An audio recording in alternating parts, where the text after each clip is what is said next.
Warren Buffett has picked a fight with Elon Musk that could have serious implications for the future of all electric vehicles in America, and one company will be hit especially hard. You're extraordinarily supportive of the guy who runs BYD. It's a company that you initially said you might not understand. How did he convince you to put $100 million of Berkshire Capital to it? I think he threatened to shoot me. In this video, you'll learn everything you need to know about Warren Buffett's investment in a Chinese auto company that is making Elon Musk sweat. For Chinese automaker BYD, short for Build Your Dreams, receiving backing from multi-billionaire investor Warren Buffett made those dreams a reality. Picture this. It's 2008, and you're a small Chinese EV company with lots of hopes, but little movement in the global car scene. Then, one day, Buffett's Berkshire Hathaway buys a 10% stake in your company for $230 million. Sure, this is still small potatoes compared to the mega giants that make up the bulk of Berkshire Hathaway's portfolio, like their $119 billion holding in Apple or the Bank of America shares that account for over 10% of their entire portfolio. But the investment in BYD was a massive blessing for the company, and the Chinese automaker received personal attention from Berkshire's chairman and CEO in a way that has never been seen before. In 2010, Buffett flew to China to visit BYD headquarters and factories in a show of support, even as the automaker fell short of its earning projections. Why would Buffett care so much about a failing company? At the time, BYD was still a little-known battery, mobile phone, and electric car company. Buffett and his partner, Charlie Munger, were drawn in by the brand's visionary founder, Wang. Munger described Wang as a combination of Thomas Edison and Jack Welch. Apparently, that's the kind of praise it takes to convince Buffett to break one of his cardinal investing rules and put his money into an industry he doesn't fully understand. Despite knowing nothing about cell phones, batteries, or electric vehicles, Buffett was in. And he was even more impressed when Wang turned down Berkshire's initial request to buy 25% of BYD, saying, "This was a man who didn't want to sell his company. That was a good sign." You couldn't write a better underdog story. In the decade plus since Buffett's initial investment, BYD has become a serious competitor in the global auto industry. They've expanded operations to Norway, Denmark, the UK, Thailand, and Australia, and Buffett's $230 million investment ballooned to a value of nearly $7.7 billion by the end of 2021. So how did a mobile phone battery maker started in the 90s by Wang and his cousin grow to become an automotive behemoth? By putting technology before strategy. Oh, and having a massive investment from Buffett to make that innovation happen didn't hurt either. Under Wang's leadership and Buffett's cash, BYD allowed its tech innovations to inform its strategy and products, not the other way around.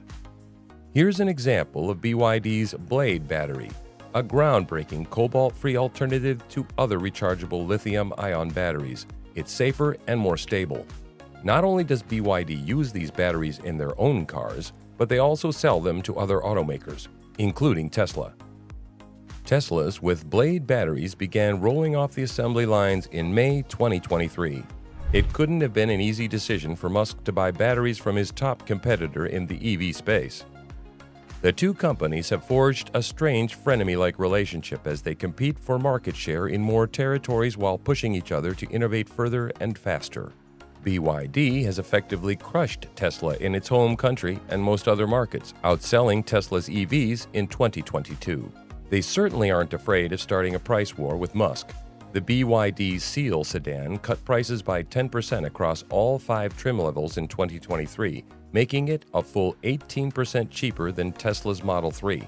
And the ridiculously affordable BYD Seagull is priced at just $11,000. The Model 3, meanwhile, starts at $33,000. That's steep competition, Elon. And it was Buffett's backing that allowed BYD to climb to these heights. Musk did not try to hide his feelings about the value that investors like Buffett placed on BYD in 2011. In one interview, he burst out laughing after a Bloomberg reporter asked him about the Chinese company being a possible competitor for Tesla. "Have you seen that car?" Musk asked while chuckling. And when the reporter pointed out that Warren Buffett had purchased a 10% stake in the company, Musk doubled down, saying he did not see BYD as a legitimate competitor. Although there's competitors now ramping up, and Yeah. as you're familiar with BYD, which is also on the West Coast, I think they're ramping up production of their electric vehicles. Warren Buffett owns 10% stake in that. Why do you laugh? BYD is trying to compete. Why do you laugh? Have you seen their car? I have seen their cars, yes. In fact, at the Berkshire Hathaway meeting, I saw their cars. Yeah. Well, they are on a different, tell me why you're laughing. You don't see them at all as a competitor? No. Ouch. He's singing a different tune now, though. In January 2023, Musk said Tesla's toughest competitor was some company out of China, refusing to name BYD outright.